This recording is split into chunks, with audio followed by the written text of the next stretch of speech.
প্রত্যেকটা কোম্পানির একটা এরকম ইনভয়েস থাকে, যেখানে আপনি দেখতে পাচ্ছেন যে ইনভয়েস। তো এই টাইপের ইনভয়েস এখানে যে একটা অ্যামাউন্ট থাকে, এই অ্যামাউন্টের নিচে লাস্টে আবার ইনওয়ার্ডে এটা লেখা থাকে। তো আপনাকে এটা ম্যানুয়ালি এখানে রাইট করে দিতে হবে, এবং এখানে আপনি যতবার এখানে চেঞ্জ হবে, যেমন আমি এখানে যদি ভ্যালুটা চেঞ্জ করে এখানে 500 লিখি, তাহলে দেখেন এখানে আপডেট হচ্ছে, কিন্তু এখানে ইনওয়ার্ডে আপনাকে ম্যানুয়ালি লিখতে হবে। এটা বেশি অনেক সময় এটা ভুল হয়ে যায়, এটা চেঞ্জ করতে মনে থাকে না। তো এখানে একটা আমি আপনাকে ফাংশন দেখাই, BAHT টেক্সট। BAHT টেক্সটের ভিতরে আমি যদি নাম্বারটা সিলেক্ট করি, করে আমি যদি এন্টার দিই, তাহলে দেখেন এখানে একটা টেক্সট দেখাচ্ছে ঠিকই, কিন্তু এটা আসলে একটা থাই টেক্সট, এটা থাই টেক্সটে কনভার্ট করেছে। কিন্তু আমার যেটা দরকার সেটা ইংলিশ টেক্সটে কনভার্ট হতে হবে। এটা আমার জানা মতো এখনো পর্যন্ত এরকম কোনো ফাংশন এখনো অ্যাড করা হয় নাই। তো সেটা আপনি করতে গেলে যেটা করতে হবে, উপরে আমি আপনাকে একটা লিঙ্ক দিয়েছি, এই লিঙ্কে আপনি গেলে এখানে দেখেন যে এই লিঙ্কে গেলে এখানে একটা কোড পাবেন। এই কোডটা এই ওপেন এখান থেকে শুরু করে পুরোটা আপনি সিলেক্ট করবেন।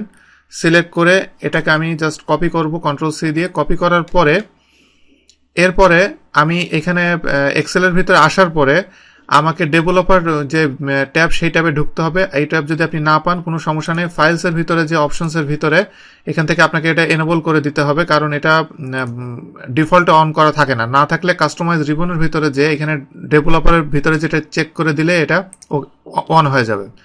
এই ডেভেলপারের ভিতরে এখানে দেখেন ভিজুয়াল বেসিকটা অন করে এটার ভিতরে কার্সর নিয়ে Ctrl+V দিয়ে এন্টার দিবেন। এন্টার দেওয়ার পরে এখানে এটা অ্যাড করা হয়ে গেল।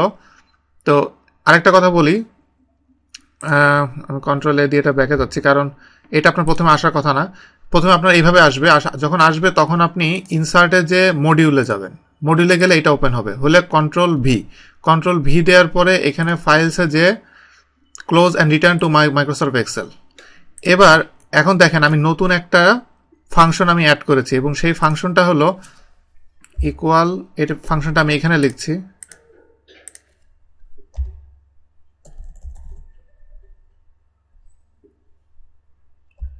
Equal SP spell number. এই ফাংশনটা আপনি কিন্তু পাবেন না, এটার আলাদাভাবে এটা কাস্টমাইজ করে অ্যাড করা হয়েছে একটু আগে, যেটা আমি অ্যাড করলাম। এটার ভিতরে আমি জাস্ট নাম্বারটা আমি সিলেক্ট করব, করে আমি এন্টার দিব। এন্টার দিলে এখন দেখেন যে এখানে যে নাম্বারটা আপনারা দেখতে পাচ্ছেন, এই নাম্বারটা এখানে সরাসরি লিখে দিয়েছে।